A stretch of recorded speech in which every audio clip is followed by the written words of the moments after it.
Masyarakat lagi nyo kali 15 tahun ke Aceh. Assalamualaikum warahmatullahi wabarakatuh. Berita Uronyo.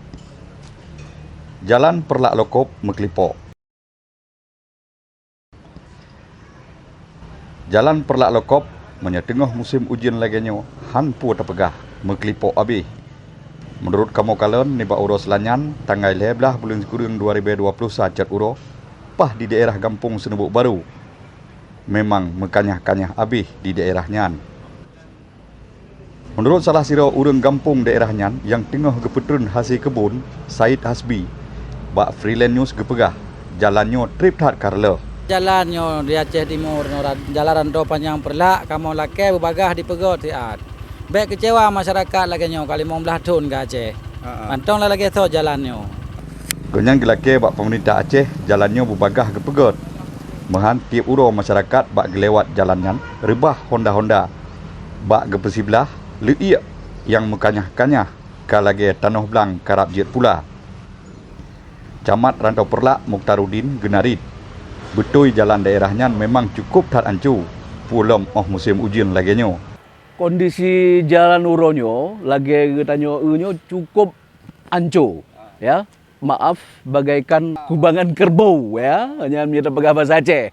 Nah, jadi kita rasakan dengan hati kecil masyarakat sebetulnya menangis.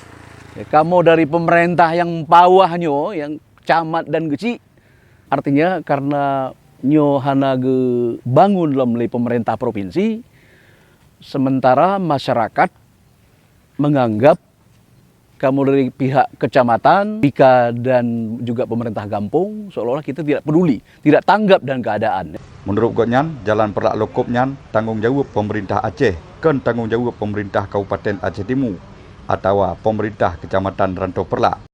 Padahal mohon maaf, kita sudah berulang kali kita usul ke pemerintah provinsi. Ulangi, ini jalan pemerintah provinsi, bukan pemerintah kabupaten.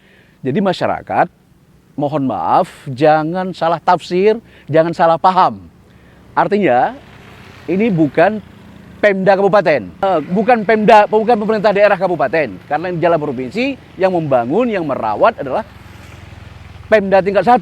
Nah, jadi mohon bersabar dan kita berharap, menurut informasi juga dari Bapak Iskandar Al-Farlaki, insya Allah dalam waktu dekat, kata beliau akan di tender atau dalam proses pelelangan segmen 1 ya.